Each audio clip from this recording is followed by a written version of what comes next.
Hello friends, welcome to the higher module on institutional management for entrepreneurship. This is unit 5 which is on business startups. This video is the part 1 of this unit and it is on the various forms of business organizations. In fact, this video will be in 2 parts. This is part A, there would be a second part also. The contents of this presentation, there is a brief introduction, then the various forms of business organizations, and these forms are like sole proprietorship, partnership, limited liability partnership, which is becoming very common nowadays, LLP, private limited company, public limited company, one person company and section 8 company. So, in this video we will discuss only the first two, that is the sole proprietorship and the partnership. You see, the budding entrepreneurs, they enter into a business with the belief that starting and running a business will be a profitable proposition. Statistics, however, show that the companies, they fail at an alarming rate within the initial 5 years. Lack of proper planning, among others, is the common cause of failure of majority of these startup ventures. The other factors are like lack of knowledge about which form of business organization to adopt, awareness of the legal issues and important labor laws, and a poorly made business plan. In this video, we will discuss about the various forms of business organizations so that the prospective or the budding entrepreneurs can take an informed decision. So, first let us talk of the sole proprietorship. It is the simplest form of a business under which one can operate a business. The sole proprietorship is not a legal entity. It simply refers to a person who owns a business and is personally responsible for its debts. Sole proprietorship can operate under the name of its owner, or it can do business under a fictitious name also. The liability of the owner is unlimited. That is, if the business fails, the owner is responsible for all the debts of a business, even if he has to sell his personal properties to repay those debts. A sole business is under the control of one person, that is the owner. However, the owner can employ managers and other employees to assist him in day-to-day activities of the business. The sources of capital can be owner's borrowings. He can go to the bank also to get the money in terms of the loans, or he can get the money from the other individuals also. Sole proprietorship business can be dissolved at owner's will or by a court order if it is found that the business is engaged in some illegal practices. Now, what are the advantages of sole proprietorship? The first is that the owners can establish a sole proprietorship instantly, easily and inexpensively. Owners can freely mix business or the personal assets. It is easy to manage the business, that is, a sole trade does not need to consult anyone while making decisions. The decisions can be taken very quickly. Then it is very easy to exit the business. There is a flexibility in operations and the owner keeps all the profits. Now, what are the disadvantages? The owner is responsible for unlimited personal liability for the debts, losses and liabilities of the business. There is a lack of enough capital to expand the business and the owner cannot raise capital by selling an interest in the business. There is a lack of continuity. So, the sole proprietorship rarely survives the death or the incapacity of the owner. There is a limited managerial experience. The owner often makes quick and poor decisions. This is because he might lack specialization in some areas of a decision making, like for example, specialization in financial markets, etc. he may lack. Then the size of business is really very limited. Next we go to the partnership. So, what are the main features? A partnership firm is not a separate legal entity, but according to the Partnership Act, a firm must be formed by a legal agreement between all the partners. That means, a contract must be entered to form a partnership firm. The motive should be to make the profits. All partners have unlimited liability in the business. The partners are all individually and jointly liable for the firm and the payments of all the debts.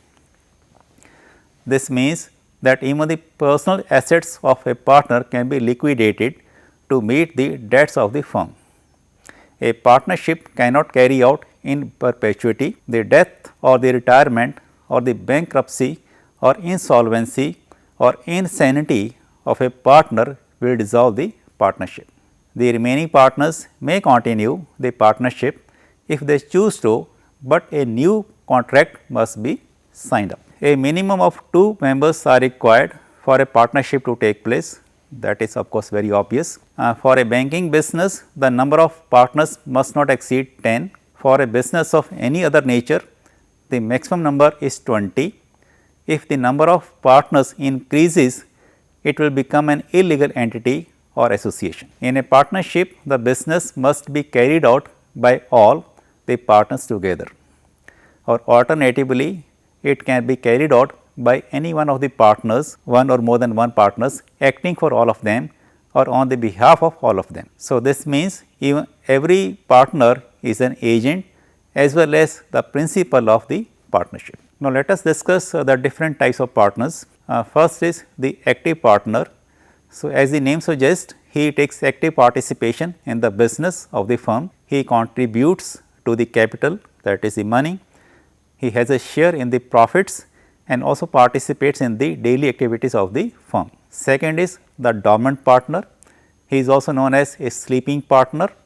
He will not participate in the daily functioning of the enterprise or the business, but he will still have to make his share of the contribution to the capital. In return, he will have a share in the profits. His liability will also be unlimited. Third is the secret partner. In this case, the partner's association with the firm is not in the public knowledge. He will not represent the firm to outside agents or the parties.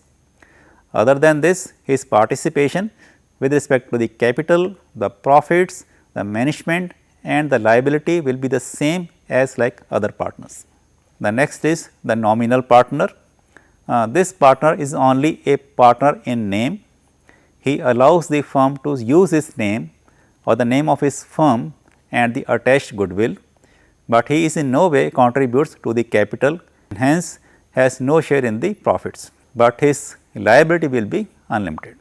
There is another type which is known as partner by estoppel. He is a person who represents himself as a partner of a firm through his own conduct or behavior or attitude. Such partners are also held liable for any credits or debts obtained by such representation. Now, let us talk of the advantages of partnership. Like sole proprietorship, the partnership form of organization can be formed without legal formalities. An agreement which may be an oral agreement or a written agreement is sufficient to enter into a partnership. Even the registration of the partnership is not compulsory.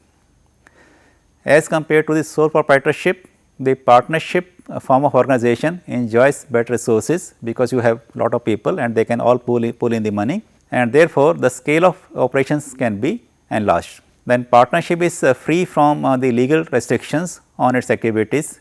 Partners can introduce any change they consider desirable to meet the changed circumstances. Partnership enjoys the benefit of the ability, experience and the talents of all the partners. This is the advantage which partnership enjoys over the sole proprietorship, because everything is done by mutual consultation. Then any loss sustained by the firm will be borne by all the partners. The benefit is that the burden to be borne by each partner will be much reduced. In partnership, there is a direct relation between the reward and the work.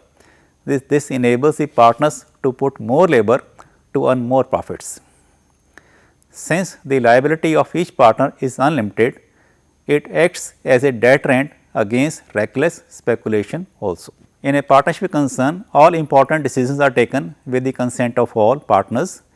A dissatisfied partner may withdraw and dissolve the firm. So, dissolution of the partnership concern is very easy. The partnership can be dissolved on the death, lunacy or insolvency of a partner. If the partnership is at will, then any partner can get the partnership firm dissolved by giving notice to all the other partners. Now, let us talk of the disadvantages of partnership. There is always a likelihood of lack of harmony among the partners. Sometimes if there are say 3, 4, 5, 6 partners, so sometimes there is a lack of harmony, it can happen, it may happen. This is bound to result in a disruption and ultimate dissolution of the firm. The limit that more than 20 cannot be members of partnership limits the amount of capital that can be raised, because the maximum number is 20. So, you cannot go beyond 20 in a partnership. So, the amount of capital which you can raise is again it is limited. As the unlimited liability covers even the private fortunes of the partners are bound to be very cautious or over cautious. This restricts the enterprise. In partnership, no partner can transfer his interest to the third party. If he wants to do so, he will have to seek the consent of all the other partners. This restricts the liquidity of the investments. So, I think that is all in this video. If you want to go into more details, you can refer to the e-contents. Thank you.